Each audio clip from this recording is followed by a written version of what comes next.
Sou o Roberto, mais uma vez estamos aqui para falarmos um pouco sobre temas relacionados ao livro Na Luz da Verdade, Mensagem do Graal. Todas as semanas, às vezes eu, às vezes os meus amigos, o Celso, o Luiz, estamos aqui para falar um pouco a respeito dessa obra magistral para o ser humano. Sabemos que entre 1923 e 1938, o escritor alemão Oskar Ernst Bernhardt reuniu 168 conferências e a publicou em forma de obra definitiva com o título Na Luz da Verdade, Mensagem do Graal, passando a adotar também o nome de Abedrushim, um termo que de origem árabe ou persa, que tem o significado de filho da luz. Muito bem. Esta obra traz esclarecimentos pormenorizados sobre o livre-arbítrio, o intelecto, a intuição, a alma e o espírito, trazendo os ensinamentos de Cristo adaptados ao ser humano atual. Fala também das leis básicas da criação, como, por exemplo, a lei do semear e colher, que também chamamos de lei da reciprocidade, a lei da gravidade, a lei do movimento, a lei de atração dos semelhantes, que existem não só no mundo material e reconhecido pelas ciências, mas, sobretudo, no plano espiritual. Fala também sobre destino, pecado original, o sentido da vida, o nascimento e a morte, a encarnação, a missão de Cristo, a sua crucificação e morte, o Filho de Deus, o Filho do Homem, enigma Lúcifer e juízo final, entre tantos outros temas. Abedrushim costumava dizer que a sua intenção era reconduzir a Deus as pessoas em busca da verdade. Dirigia-se ao indivíduo, independente de crença e nacionalidade, pois a transformação tem que vir através de um pensar e um examinar próprio, independente e do reconhecimento e convicção daí resultantes. Ele gostava de dizer: meu alvo é de natureza espiritual. No entanto, eu não trago uma nova religião. Também não quero fundar uma nova igreja, tampouco qualquer seita, mas dou com toda simplicidade uma clara imagem do atuar autônomo da criação, a qual contém a vontade de Deus, através do qual o homem pode reconhecer claramente os caminhos que lhe são favoráveis. E também disse: quem possui em si vontade firme para o bem e se esforça em revestir seus pensamentos de pureza, esse já encontrou o caminho para o Altíssimo, e assim tudo o mais lhe será concedido.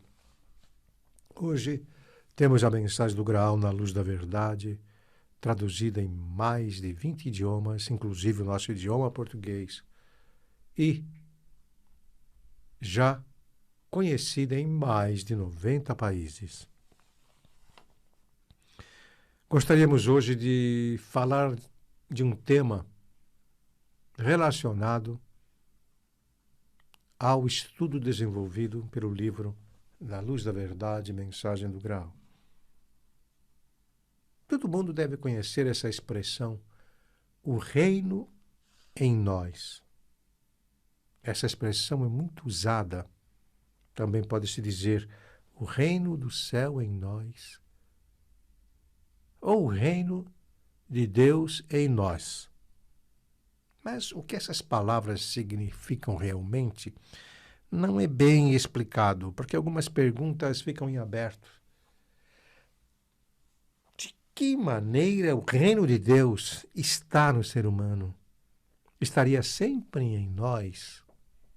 Ou penetraria mais tarde no íntimo do homem, talvez através, por exemplo, da palavra de Deus?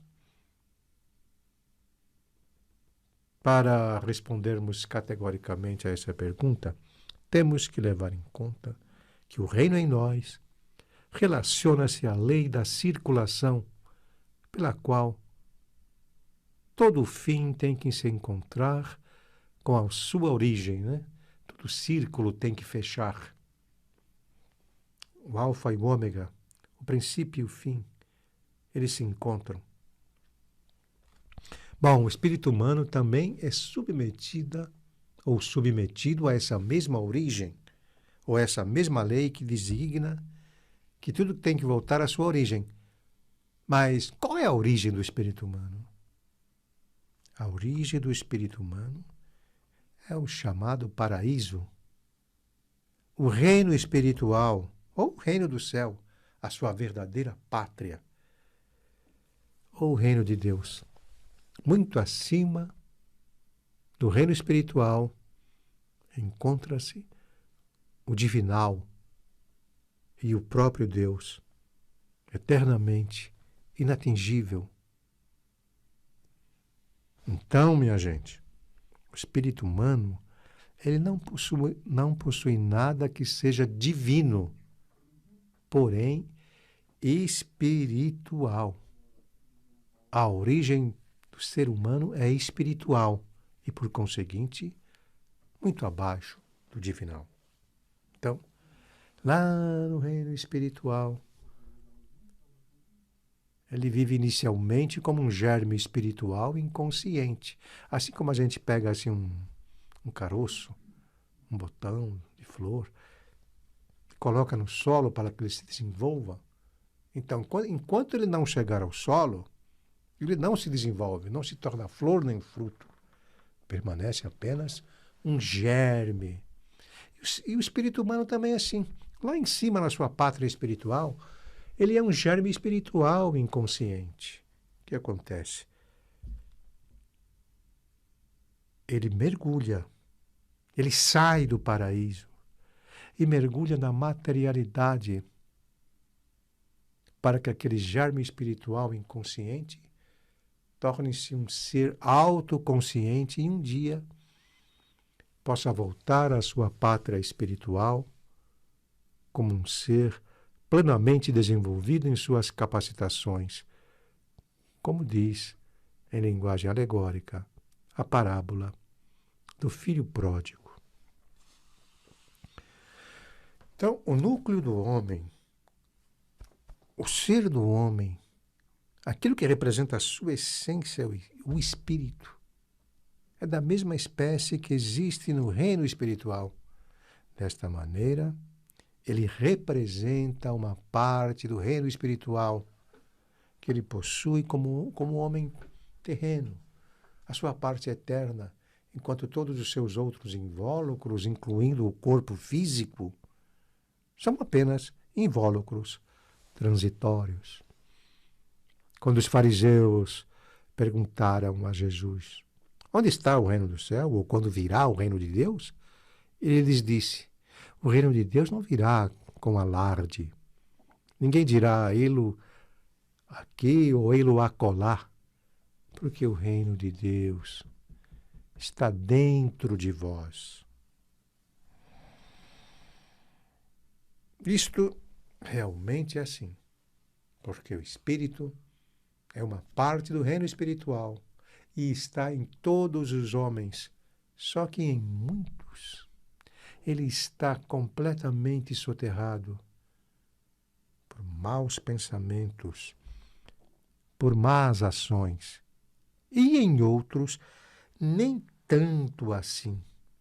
Agora, dizer simplesmente o reino do céu em nós não diz ainda o suficiente. Teremos que nos esforçar seriamente, com toda a aplicação, para podermos manter a ligação com as esferas luminosas da pátria espiritual. Essa força espiritual que provém da mesma origem espiritual e perflui toda a criação, nos auxilia Assim como o nosso corpo terreno precisa da água para sobreviver, precisa do alimento material, o nosso espírito precisa da água da vida, da força espiritual.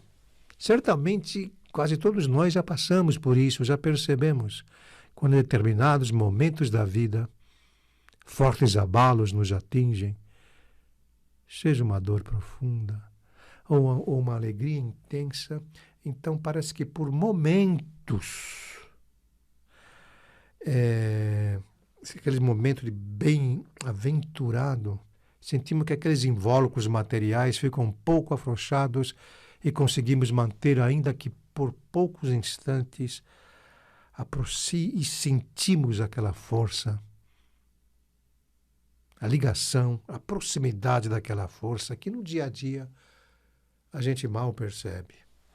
Então, quando somos auxiliados por essa força espiritual e com os nossos dons espirituais da nossa origem, se o ser humano sempre tivesse mantido a ligação espiritual com essa força, nós teríamos transformado esse planeta numa cópia fiel, num reflexo do paraíso que existe lá em cima. Ao invés disso, o homem moderno sofre de uma autoalienação. Vibe Monte